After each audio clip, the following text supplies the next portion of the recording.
Assalamualaikum warahmatullahi wabarakatuh. Saka Wilang hadir kembali menemani Anda tentunya bersama saya Bagus. Selamat datang buat kalian yang baru bergabung. Dukung terus channel ini dengan subscribe, like, dan komen. Dan jangan lupa tekan tombol loncengnya agar kalian tak ketinggalan kisah-kisah lainnya yang akan diupload pada setiap harinya. Langsung saja kita masuk ke dalam ceritanya yang berjudul Ujung Maut Sang Jawara. Betapa mirip seperti kisah para pendekar zaman dulu. Saat kesaktian yang didapat harus berbalik menuntut ketika raga tak lagi mampu. Bandung, 2001. Tampak beberapa kendaraan mulai berlalu lalang. Udara dingin khas kota kembang menyelimuti siapa saja yang beraktivitas pagi itu.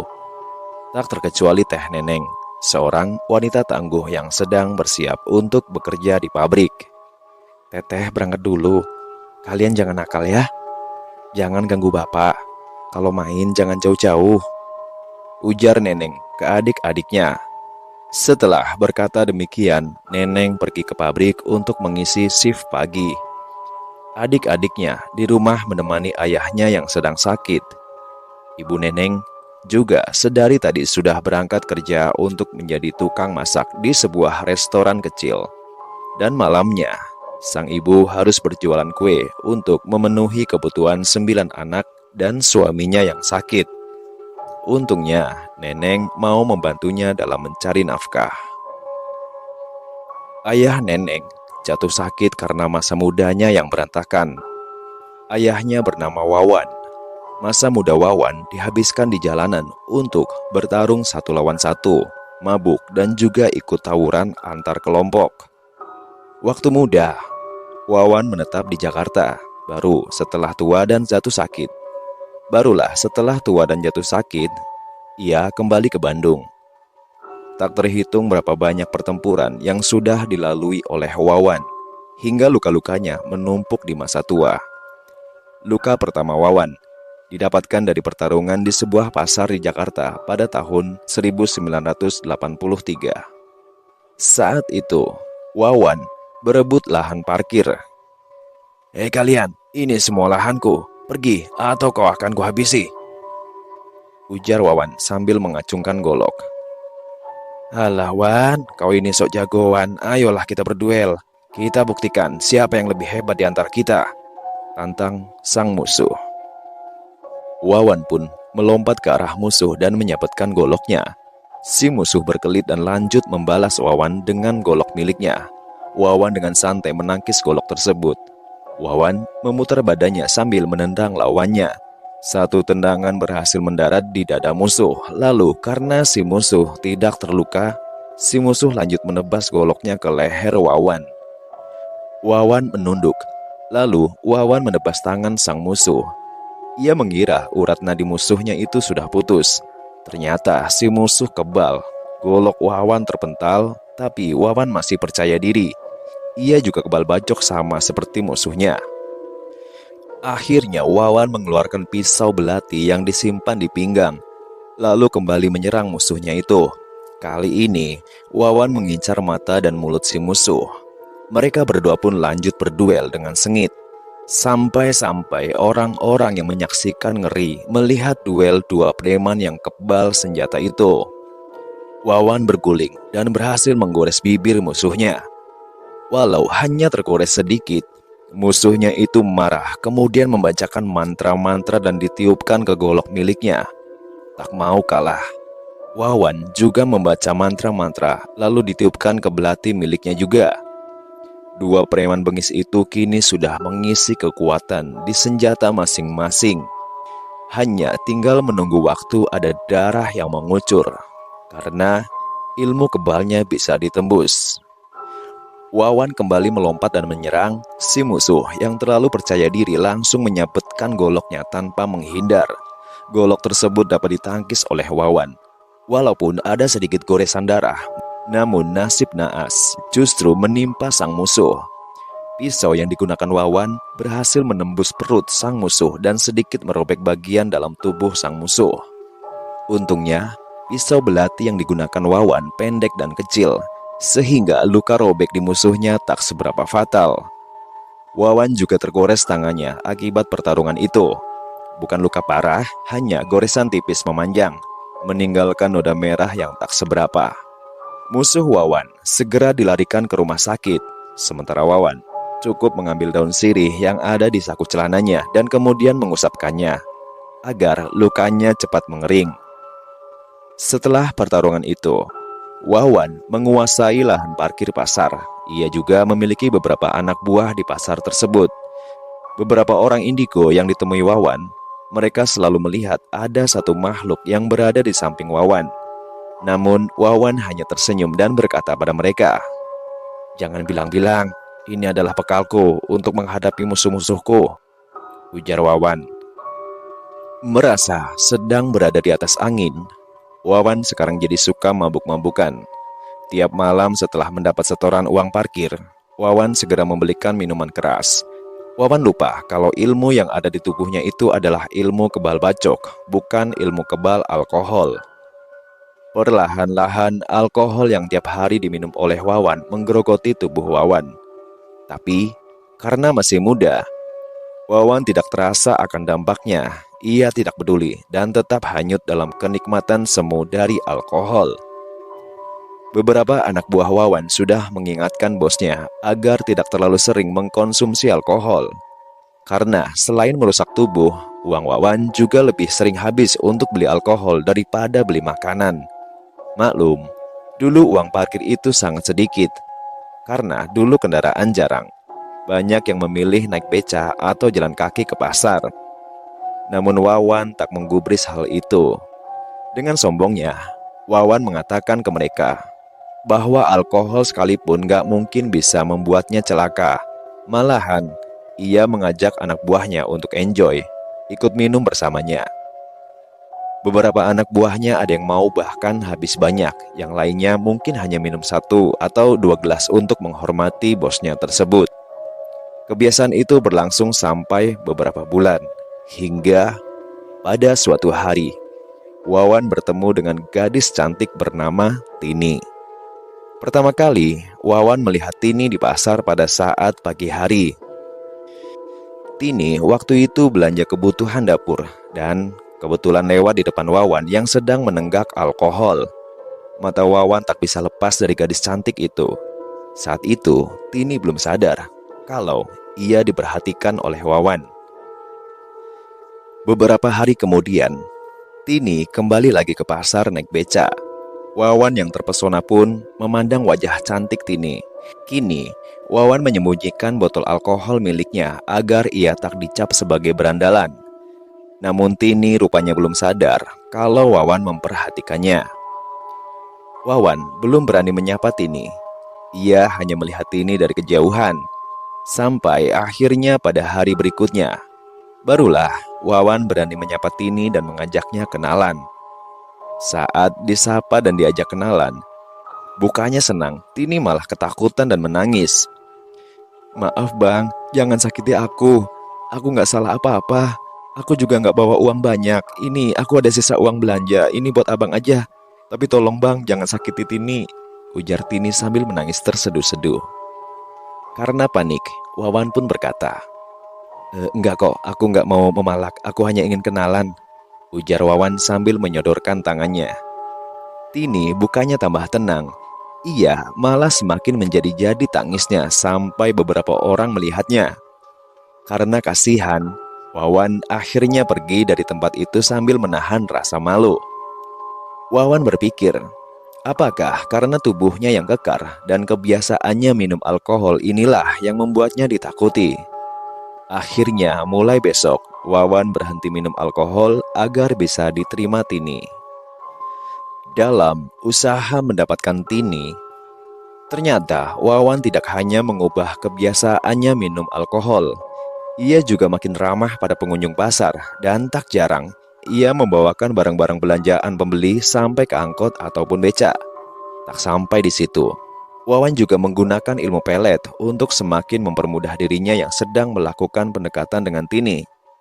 Untuk mendapatkan ilmu pelet tersebut, Wawan harus puasa hingga 7 hari lamanya. Pada saat jam makan, Wawan juga hanya diperbolehkan mengkonsumsi nasi putih dan air mineral atau air putih saja.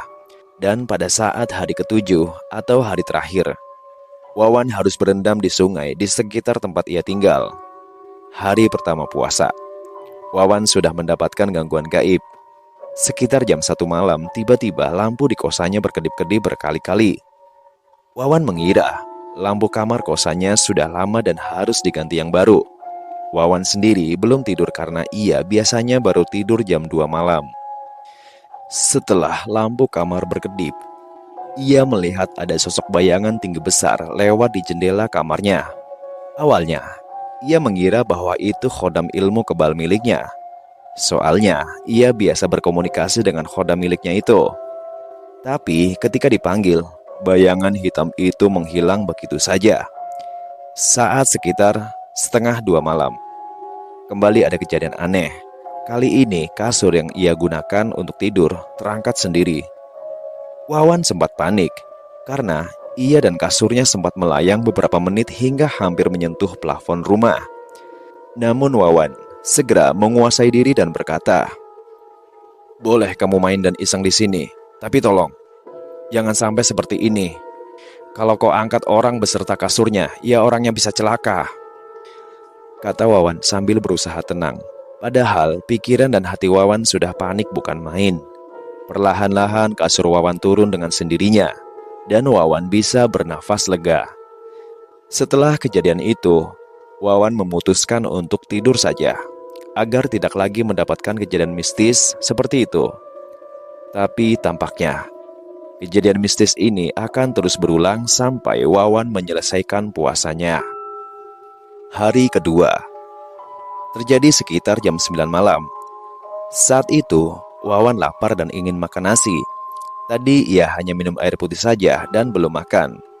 Saat ia ingin mengambil nasi yang ia beli di warung tadi, ia mencium bau aneh saat ia mengendus bungkusan nasinya. Ia semakin yakin kalau bau aneh itu berasal dari nasi putih di dalam bungkusan itu. Tapi Wawan tetap saja membuka bungkusan itu karena ia lapar. Ketika nasi dibuka, Wawan agak kaget karena butiran nasi tadi berubah menjadi sekumpulan belatung. Belatung-belatung kecil itu menggeliat, tapi tetap berkumpul membentuk gumpalan, persis nasi. Wawan awalnya ragu untuk menyendok nasi belatung tersebut.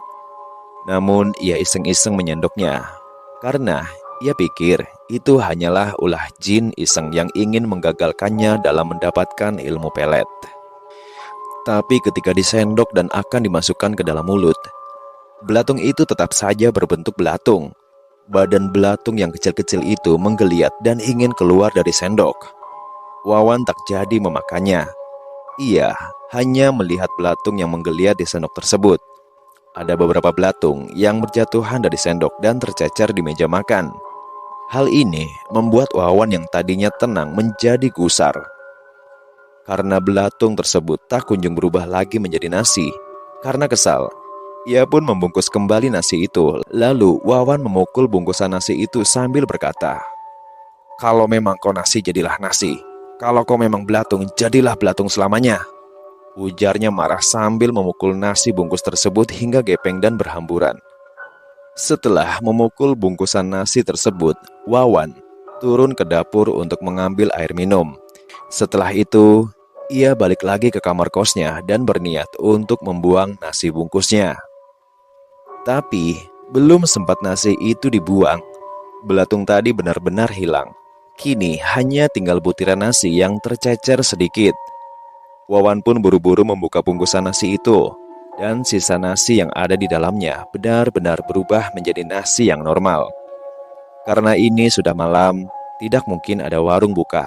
Dapur kosan juga pas kosong nasinya. Akhirnya, dengan terpaksa, ia memakan nasi tersebut.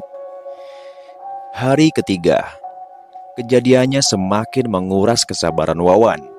Saat ingin keluar beli nasi putih, sandal yang dikenakan Wawan tiba-tiba saja hilang. Padahal, ia ingat betul kalau sandalnya itu ia taruh di depan pintu. Ia pun turun mencari sampai ke halaman depan kosan, bahkan sampai ke rak sandal milik orang lain. tapi tetap saja tidak ada. Saat kebingungan mencari sendal itu, tiba-tiba ada yang berbisik kepadanya. "Sendalmu ada di kamar mandi, disembunyikan oleh sesuatu.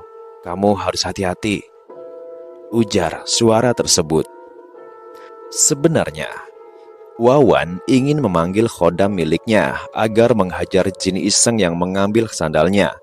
Tapi ia urungkan niatnya demi meningkatkan kesaktiannya dan mendapat ilmu pelet. Ia kemudian menuju kamar mandi dengan perasaan sedikit kesal. Setelah di kamar mandi, benar saja sandalnya berada di lantai kamar mandi. Saat akan memakai sandalnya tersebut, tiba-tiba ada wajah menyeringai muncul dari bawah lantai kamar mandi. Wajah tersebut tidak memiliki hidung maupun mata, jadi hanya telinga dan mulut yang menyeringai. Mulut makhluk tersebut cukup besar hingga separuh lebih wajah makhluk tersebut adalah mulutnya. Ditambah lagi, mulutnya itu selalu menyeringai ke arah Wawan. Karena kaget bercampur kesal, akhirnya Wawan menginjak wajah tersebut. Namun, tak ada efek apa-apa ke wajah tersebut. Dan wajah tersebut tetap saja menyeringai ke arah Wawan. Wawan sekali lagi menginjak wajah tersebut kemudian pergi dari kamar mandi. Ya, tetap saja tak ada efek apa-apa ke wajah seram itu. Karena kaki Wawan seperti tembus saja ke wajah itu dan Wawan hanya menginjak lantai saja. Sesampainya di kamar, Wawan rebahan sampai jam 2 pagi seperti biasa. Setelah jam 2, barulah Wawan bisa tertidur pulas. Malam keempat. Kali ini, gangguan yang dialami Wawan agak ringan. Pada jam 11 malam, Wawan ingin minum air. Keluarlah ia dari kamar kos menuju dapur kos untuk mengambil air. Saat hampir mencapai dapur, ia tiba-tiba tak bisa bergerak. Tangannya begitu berat, seperti diikat di rantai besi yang dikaitkan di tanah. Kakinya pun demikian, sangat berat dan sangat kaku. Ia seperti memakai sepatu besi seberat 300 kilo. Selama setengah jam lebih, Wawan mematung. "Waduh, kok berat banget nih kaki. Kalau sampai pakai begini terus gimana ini?" ujar Wawan. Untungnya, tetangga kosnya yang juga orang Bandung lewat dan mau ke dapur juga. Tetangganya itu heran melihat Wawan mematung seperti itu. "Kang Wawan, kunaon? Kenapa tuh Kang?" ujar si tetangga. "Nggak tahu nih, dari tadi badan kaku pisan, nggak bisa digerakkan," ujar Wawan. Tetangga kosnya itu pun memegang Wawan dan berusaha menggerakkan tubuh Wawan. Tapi ternyata si tetangga itu tetap tidak bisa menggerakkan tubuh Wawan. Karena waktu dipegang, tubuh Wawan benar-benar kaku seperti patung. Tetangga tersebut tak menyerah. Kali ini, dia kembali menarik tangan Wawan, tapi dengan mengucapkan Bismillah. Pada percobaan kedua tersebut, tubuh Wawan bisa digerakkan kembali. Kini Wawan memutar-mutar tangannya dan meluruskan kakinya yang tadi kaku. "Hatur nuhun Kang, sudah dibantu," ujar Wawan kepada tetangganya. "Sami-sami Kang, hanya bantuin kecil saja. Sudah sepantasnya manusia saling bantu. Oh iya, jangan lupa istirahat. Sepertinya Kang Wawan kurang istirahat," ujar tetangga kos tadi. Mereka pun ngobrol sebentar dan bersama-sama menuju dapur. Setelah ambil minum, Wawan kembali ke kamarnya dan tetangga kosnya masih di sana karena lagi ingin nyemil. Wawan pamit ke kamar duluan, lalu karena kelelahan, Wawan tertidur. Malam kelima. Pada malam kelima ini, sosok khodam pelet mulai hadir. Saat itu sekitar jam 9 malam. Wawan bersantai di kamarnya sambil menghisap rokok tembakau lintingan. Saat enak-enak menghisap rokok, tiba-tiba dari balik tembok muncullah sosok hitam legam. Sosok itu nyengir ke arah Wawan dan Wawan balik tersenyum ke arah sosok itu. Sosok itu tersebut memiliki wajah yang normal layaknya wajah manusia. Namun, kulitnya hitam legam seperti arang dan rambutnya jarang. Makhluk tersebut memiliki bibir berwarna coklat muda, dan gigi yang juga coklat. Untuk ciri fisik lainnya, ia sama seperti manusia pada umumnya. Beberapa menit mereka berdua saling diam, dan akhirnya sosok tersebut menghilang. "Wah, aku akan berhasil, dan Tini akan aku taklukkan," ujar Wawan dalam hati. Tapi kali ini hanya sebentar. Ia hanya nyengir ke arah Wawan, lalu beberapa menit kemudian jin khodam tersebut menghilang. Tapi setelah khodam tersebut menghilang, muncullah sosok kuntilanak. Kuntilanak tersebut menembus dinding dan sekarang tepat berada di hadapan Wawan. Rambutnya itu lurus namun sedikit mengembang. Sosok itu hanya diam selama beberapa jam. Wawan tidak bisa melihat wajahnya, karena sedari tadi dia menutup wajahnya dengan rambut. Wawan ya santai saja, ia bahkan melewati sosok tersebut, melinting tembakau. Setelah itu, ia lanjut menyalakan rokoknya. Tapi lama-kelamaan, kehadirannya tersebut membuat Wawan tak nyaman. Tepat jam 2, sosok tersebut masih saja berada di kamar Wawan. Akhirnya Wawan tidur di kasur, tapi sosok tadi juga ikut tidur di kasur Wawan selama beberapa menit. Mungkin karena bosan tidak diperhatikan, akhirnya sosok tersebut perlahan menghilang. Malam ketujuh. Malam ini adalah waktunya bagi Wawan untuk berendam di sungai. Wawan bergegas pergi ke sungai ketika jam menunjukkan pukul 9 malam. Perjalanan ke sungai membutuhkan waktu sekitar 30 menit. Sesampainya di sungai, Wawan segera memasuki aliran sungai tersebut. Dan ketika ia sudah berada di tengah-tengah sungai, mendadak sungai tersebut membentuk pusaran air. Awalnya pusaran air tersebut kecil, namun lama-kelamaan pusaran air tersebut semakin membesar dan membesar, hingga pusaran air tersebut berubah menjadi arus berputar yang sangat besar dan sangat kencang. Wawan segera berenang menjauhi pusaran tersebut. Lalu dengan cepat ia menyelam dan membaca mantra untuk menyempurnakan ilmu pelet tersebut. Walaupun belum tepat jam 12 malam, ia terpaksa membaca mantra ajian pelet tersebut. Belum genap 7 kali, ia membaca mantra. Tiba-tiba tubuh Wawan terlempar jauh. Untung ia masih mendarat di air sungai, jadi tidak seberapa sakit. Tidak menyerah, Wawan mencoba lagi membaca mantranya. Tapi kali ini, ia hanya menyelam setengah saja. Kepala dan matanya masih berada di permukaan air. Dia berhasil membaca mantra itu sebanyak 7 kali. Wawan segera menuju ke pinggir sungai untuk bersiap membilas badan. Belum sampai ke pinggiran sungai, tiba-tiba ada yang memanggilnya dan menyuruhnya kembali membaca mantra. "Wawan, kembali. Mantramu belum sempurna. Kamu harus kembali ke sini untuk menyelam dan menyempurnakan ilmu peletmu," ujar suara gaib tersebut. Wawan celingukan mencari di mana sumber suara tersebut. Biasanya ia melihat makhluk gaib yang berbicara dengannya. Ini kok belum muncul. Akhirnya Wawan menuruti suara itu dan lanjut menyelam untuk yang ketiga kalinya. Kali ini Wawan membacakan mantranya dengan sungguh-sungguh. Ia menyelam selama beberapa detik lalu berhasil keluar dari air dengan selamat. Saat keluar dari air, Wawan melihat ada kodam dari ilmu pelet yang tadi mantranya ia baca. Jin kodam ini hanya nyengir ke Wawan, tidak mengatakan apa-apa. Jin yang memiliki tubuh hitam legam itu lalu duduk di samping pohon, kemudian berkata, "Wawan, sekarang ilmu peletmu sudah sempurna." Setelah berkata demikian, jin tersebut lalu terbang menembus langit malam. Dalam hati Wawan berkata, "Sekarang Tini akan jatuh ke pelukanku." Keesokan harinya, seperti biasa, Wawan nongkrong di depan pasar. Ia menarik uang parkir dan tak lupa menarik uang kontribusi ke pedagang kaki lima yang jualan di area depan. Tak berapa lama, Tini pun lewat. Dengan lembut, Wawan menyapa. "Dek Tini, belanja apa hari ini?" ujar Wawan lembut. "Cuma beli bawang sama ayam potong aja bang," ucap Tini ramah.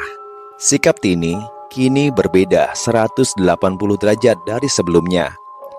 Ia tidak menangis, takut, ataupun kesal. Justru kali ini Tini mulai tertarik dengan Wawan.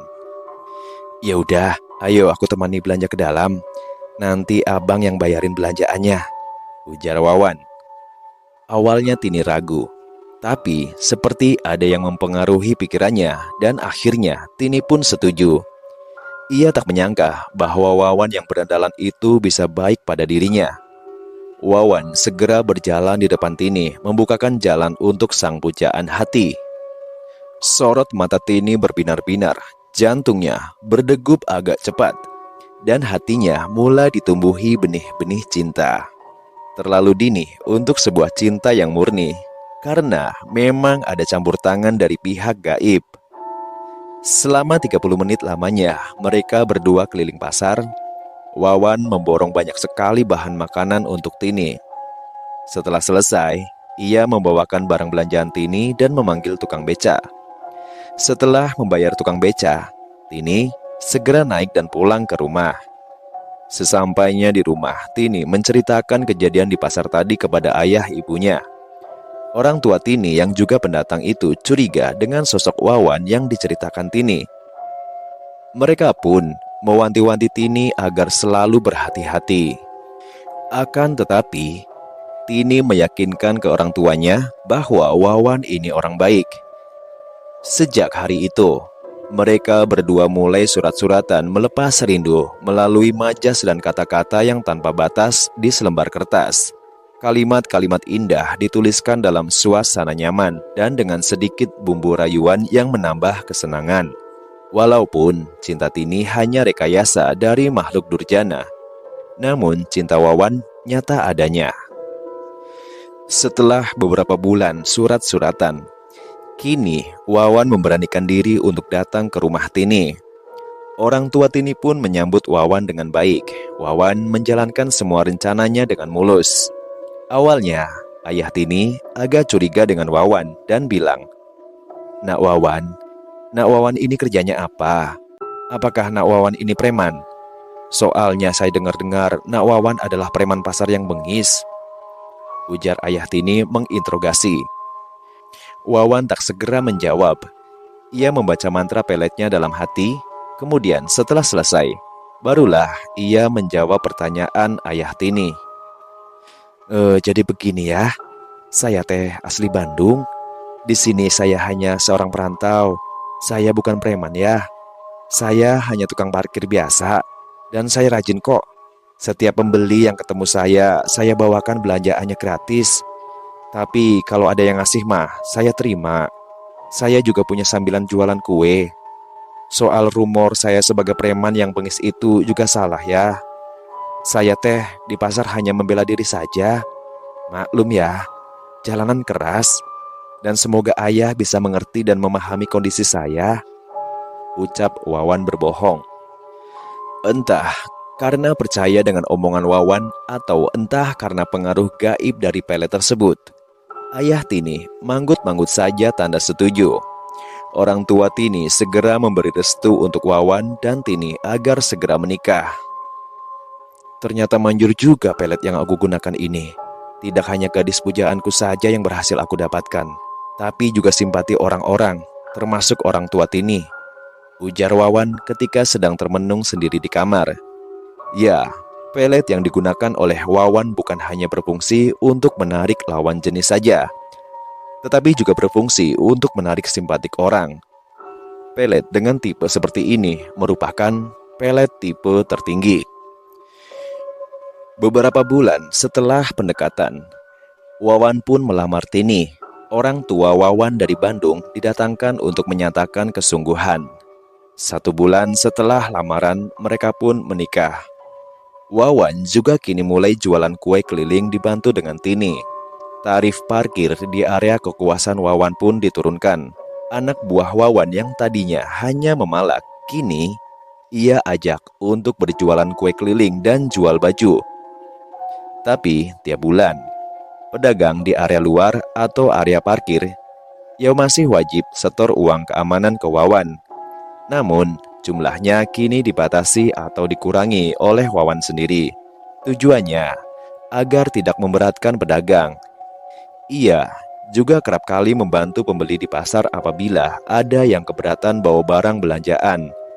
Ia membantu dengan sukarela dan malah banyak yang memberinya uang tip.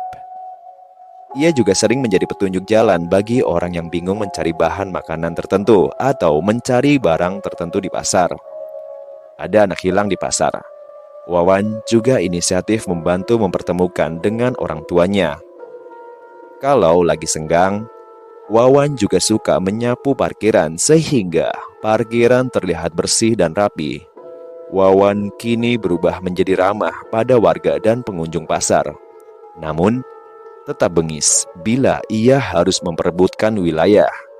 Karena Wawan yang tadinya benalu tak tahu malu, kini berubah menjadi ramah dan suka membantu. Pasar kecil daerah kekuasaan Wawan selama 6 tahun Wawan berkuasa, kini menjadi makmur dan banyak pembeli yang berdatangan dari luar daerah. Wawan dan Tini juga kini semakin makmur dan jaya.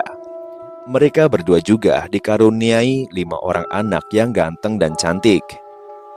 Tapi seperti yang kita tahu, bahwa harta haram akan dimakan lagi oleh setan. Hal ini juga berlaku bagi Wawan. Karena sudah banyak uang, Wawan mulai kumat lagi minum alkoholnya. Walaupun setiap hari hanya habis 9 gelas kecil saja dan tidak sampai mabuk ketika pulang ke rumah, namun alkohol ini nantinya akan berdampak ke masa tua Wawan. Karena pasar kekuasaan Wawan yang dulunya kecil, kotor, kini menjadi bersih dan makmur, maka banyak preman-preman yang tertarik untuk mengalahkan Wawan dan merebut pasar tersebut. Orang pertama yang menantang Wawan untuk berperang adalah kelompok preman dari jaket hitam. Kita sebut saja Bang Mudrik. Bang Mudrik ini sebelum berperang, ia menantang Wawan 1 lawan 1. Pertama-tama, ia mengirim anak buahnya untuk menemui Wawan. Anak buahnya itu memberitahu Wawan tentang informasi di mana tempat berduel dan dengan siapa Wawan berduel. Hari yang disepakati pun tiba. Wawan datang di sebuah lahan yang luas dan kosong. Jam menunjukkan pukul 10 malam di mana suasana kota sudah sepi.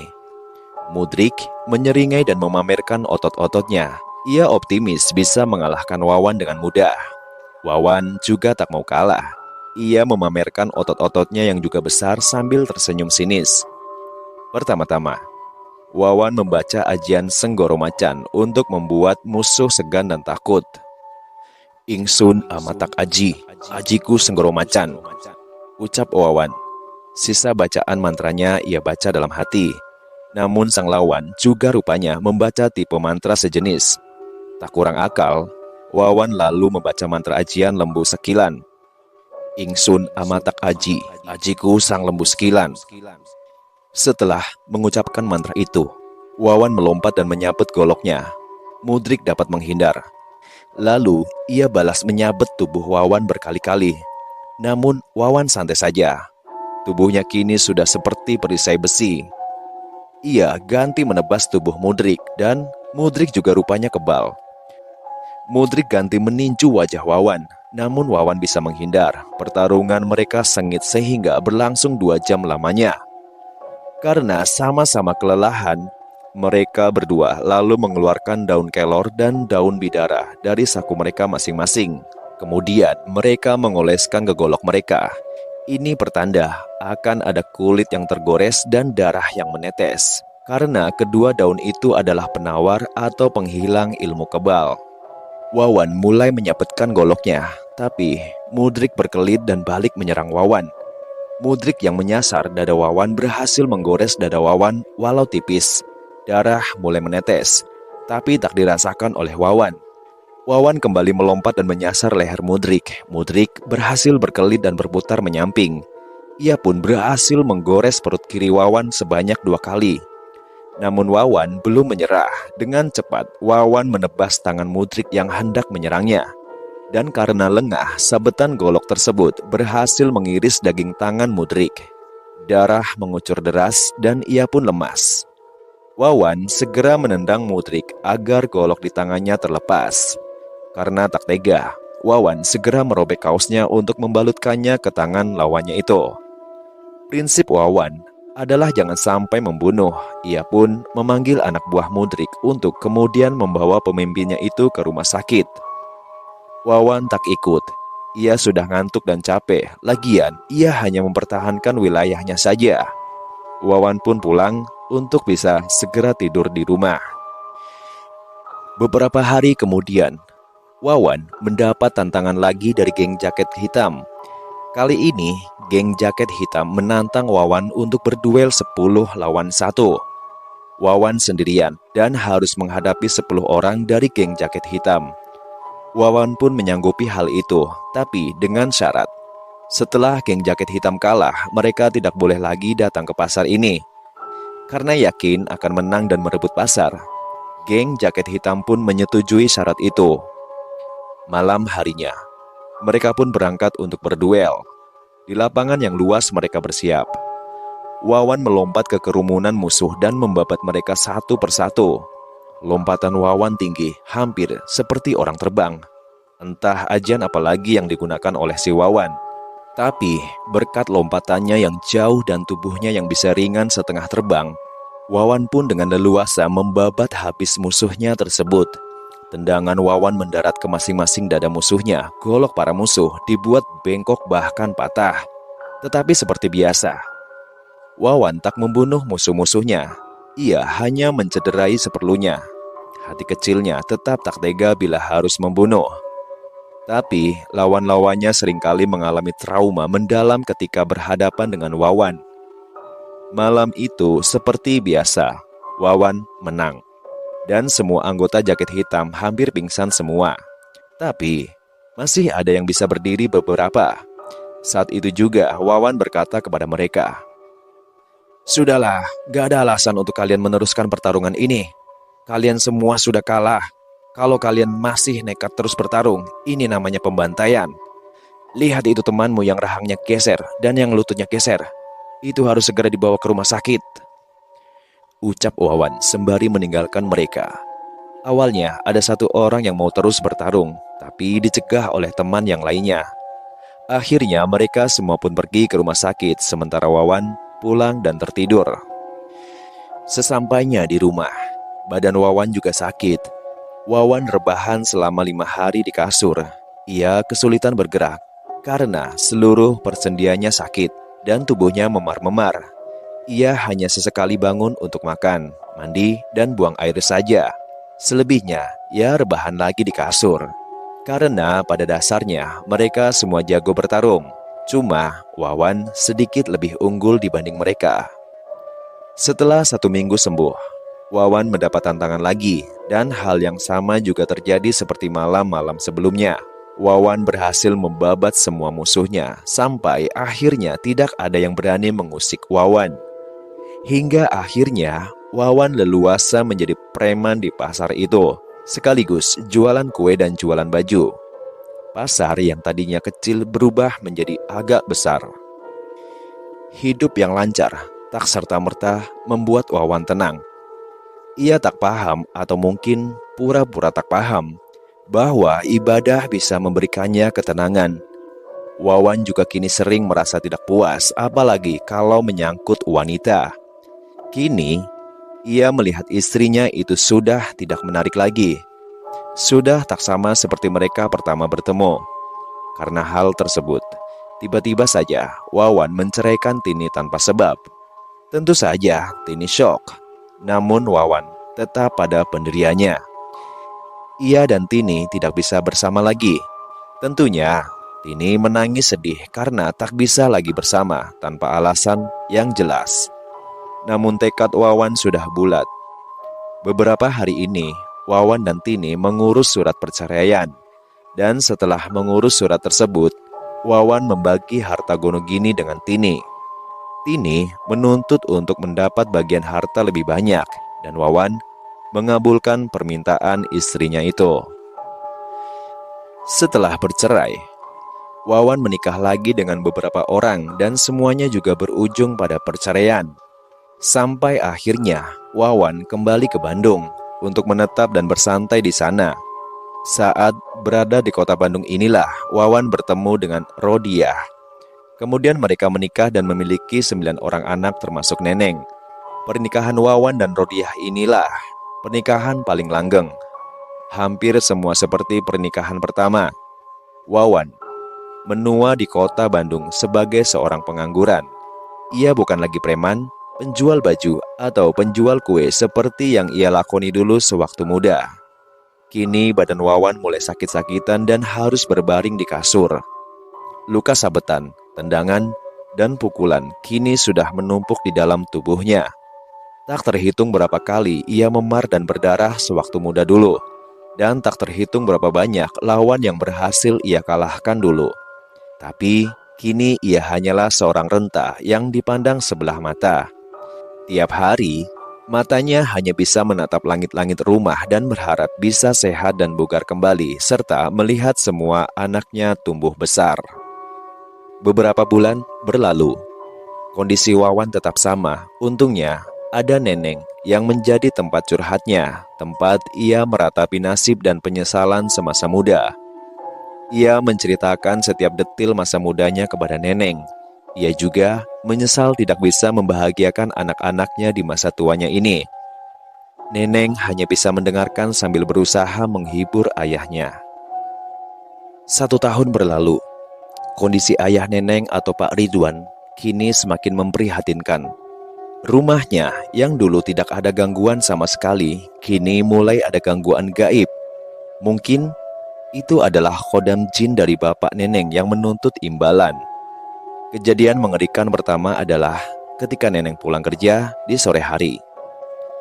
Ia merasa seperti ada yang membuntutinya. Neneng menoleh ke belakang, ternyata tidak ada siapa-siapa. Karena takut yang membuntutinya itu copet atau rampok, ia semakin mempercepat langkahnya.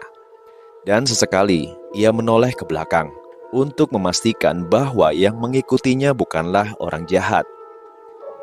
Sesampainya di apotik, Neneng segera membeli obat yang diperlukan untuk ayahnya. Saat di apotik itu, Neneng melihat ada sosok makhluk hitam kecil, tapi hanya berupa bayangan. Dan bayangan makhluk hitam kecil tersebut seperti melayang-layang di etalase atau rak obat di apotik tersebut. Neneng masih berusaha berpikir positif bahwa itu hanyalah halusinasinya saja. Karena terlalu lelah bekerja, ia pun segera pulang setelah membayar obatnya. Sesampainya di gerbang rumah, tiba-tiba Neneng dikejutkan suara misterius yang memanggil-manggil namanya. Neneng, Neneng, Neneng. Suara itu berat dan besar. Neneng yang takut pun segera membaca doa sebisanya, sambil cepat-cepat memasuki rumah. Setelah itu Neneng langsung sholat dan dilanjut membaca Al-Quran. Gangguan itu pun reda, setidaknya untuk malam itu. Beberapa malam kemudian, Neneng dan Ayu, sang adik, sedang duduk-duduk di depan. Tiba-tiba Neneng melihat makhluk kekar setinggi 2 meter sedang berdiri di depan rumah.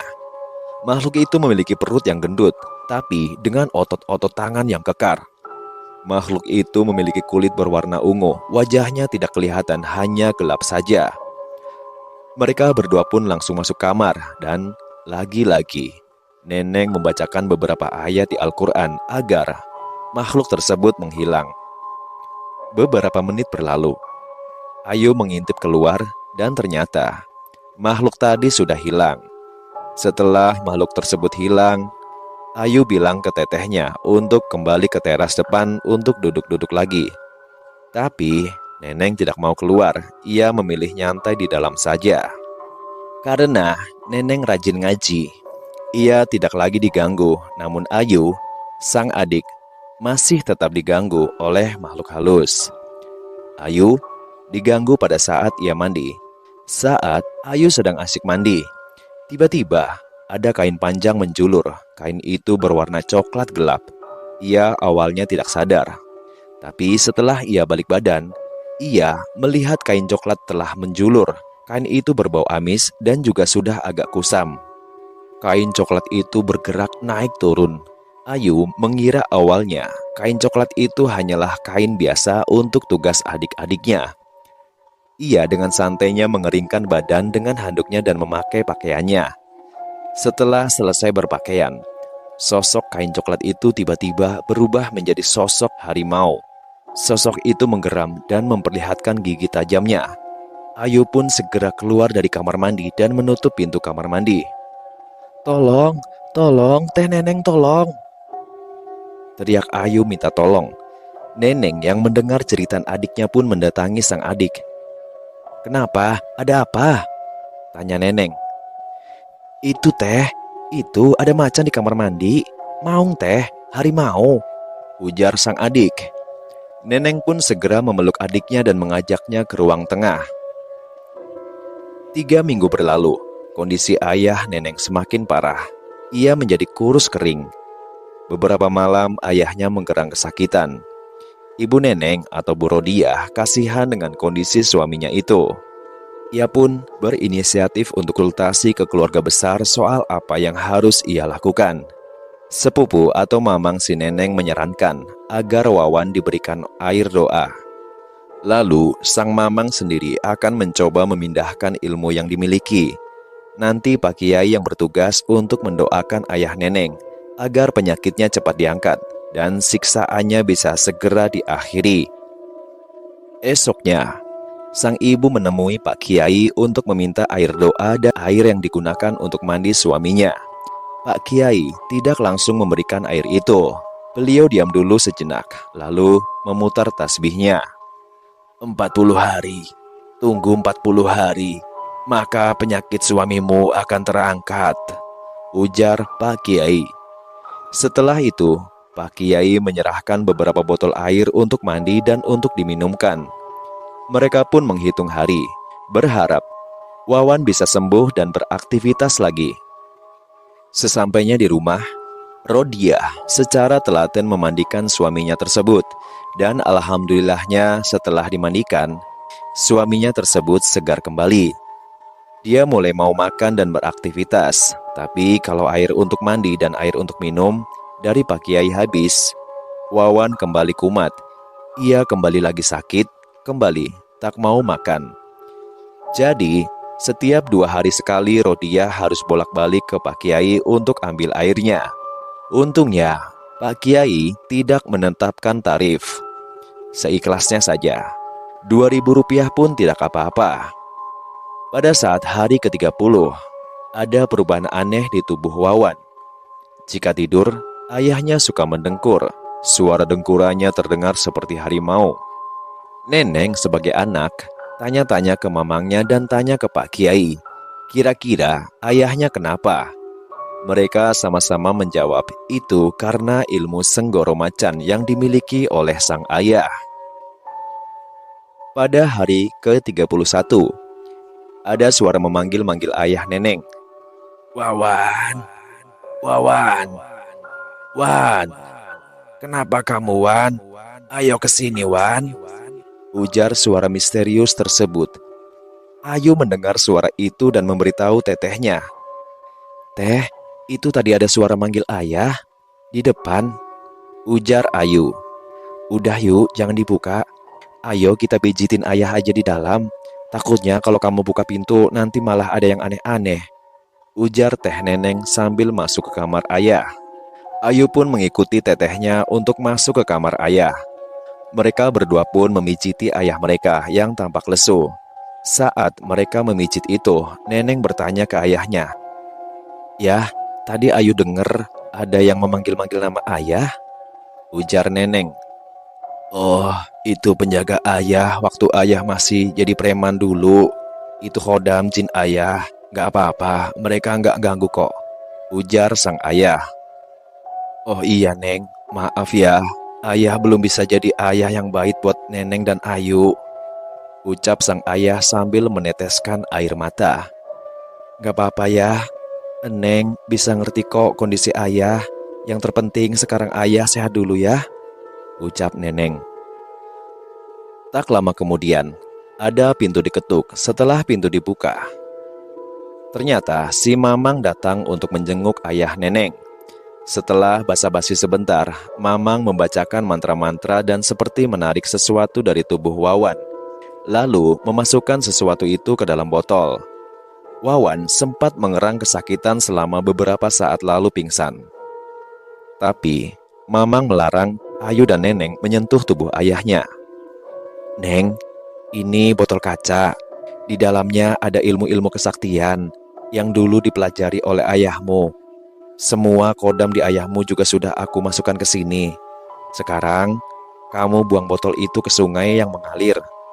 Apapun yang terjadi, ayahmu biar saya yang jaga," ujar si Mamang. Neneng menyanggupi perintah Mamang dan membawa botol tersebut.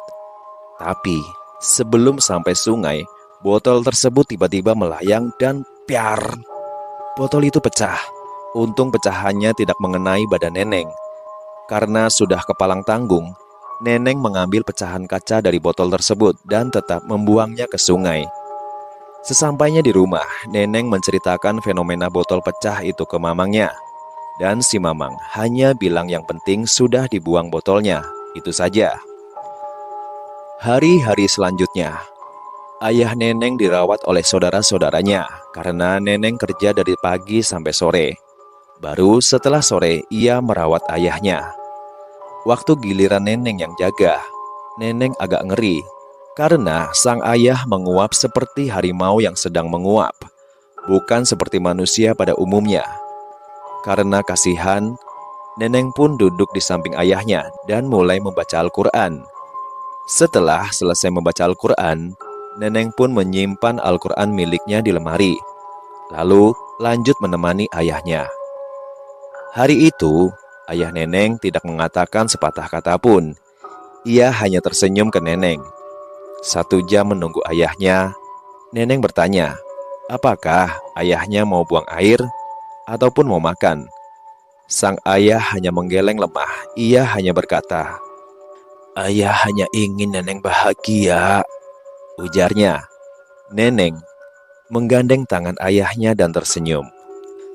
Entah mengapa, malam itu Neneng mengantuk, padahal belum jam 9 malam, dan Neneng pun tertidur pulas. Tepat jam 2, Neneng terbangun. Ia melihat ayahnya terkulai lemas. Neneng membangunkan ayahnya. Ayahnya tidak merespon. Ia pun segera memanggil ibunya dan para tetangga yang mungkin sudah bangun. Ia juga memanggil saudaranya untuk memanggilkan ambulan. Belum sempat ambulan datang, ada tetangga yang mengecek denyut nadi ayah Neneng, dan ayahnya dinyatakan telah meninggal.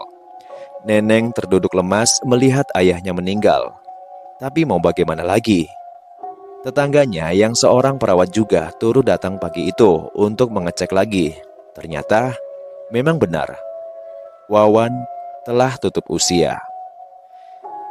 Tanggal 2 Juni 2000, jam 2 malam, Wawan berpulang. Neneng hanya bisa pasrah. Sekarang tanggung jawabnya adalah merawat dan menafkahi adik-adiknya. Untungnya ibu Neneng, Bu Rodiah, masih kuat bekerja. Mereka berdua tegar dan tangguh menghadapi cobaan ini.